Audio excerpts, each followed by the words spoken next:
মনোবীক্ষণ polyclinic, চিকিৎসার জগতে এক দশক। এখন এখানে সব বিষয়ে ডাক্তারবাবু একসাথে তলায়। ফোন করুন 7477799515 এই নম্বরে।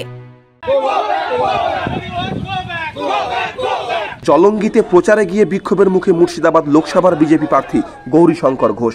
দেখানো হয় কালো পতাকা, তাকে উদ্দেশ্য করে চলল গো ব্যাক স্লোগানও।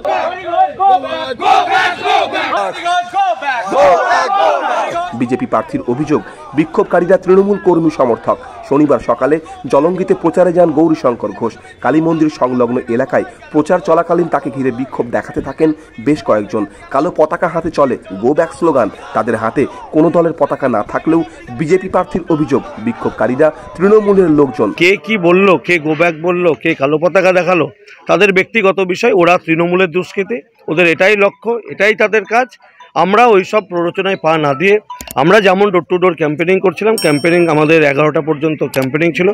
আমরা 10:55 ক্যাম্পেনিং শেষ করে যখন বেরিয়ে আসছি তখন ওরা আমাদেরকে গো ব্যাক স্লোগান দিয়েছে এবং আমাদের দুজন সমর্থককে, একজনের একটা গাড়িতে ভাঙচুর করেছে, একজনকে চড়থাপ্পড় মেরেছে।